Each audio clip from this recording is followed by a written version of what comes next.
ఇట్లా ఓట్లేస్తే ఇగో ఇటువంటి నాయకత్వమే వస్తుంది, ఇది అనుభవించాలి. అందుకే ప్రజలు కూడా మారాల్సిన అవసరం ఉన్నది. వాళ్ళు మొత్తుకుంటున్నారు. ఇవాళ గడియారం ఇయ్యంగానే ఇళ్ళ గడియారం పెట్టిరు. మేము పోతే మా సీను మేము రాగు మేము పోతే ఏ ఆడమైనా కానీ సీనన్న గడియారం కనబట్టే సీనన్న వాళ్ళు నలగబెట్టి వచ్చిన వాళ్ళు బొమ్మ తలగబెట్టి వచ్చిన. ఎందుకంటే జిందా తలగబెట్టేందుకు వాళ్ళు లేడు కదా. కానీ అది మన పంతా కాదు. కానీ రాజకీయంగా మాత్రం అటువంటి వాళ్ళను తగలబెట్టాలి. రాజకీయంగా వాళ్ళకి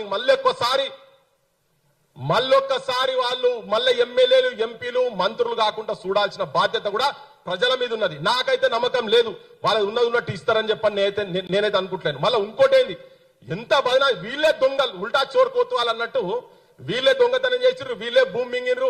వాళ్ళకే భూమి కావాలని 30 ఎకరాలు వాళ్ళకే తీసుకున్నారు.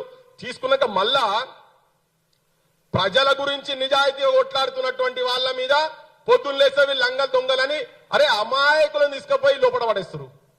ఎంత ఘోరం అంటే పసిపాపలు రోడ్ల మీద ఉండి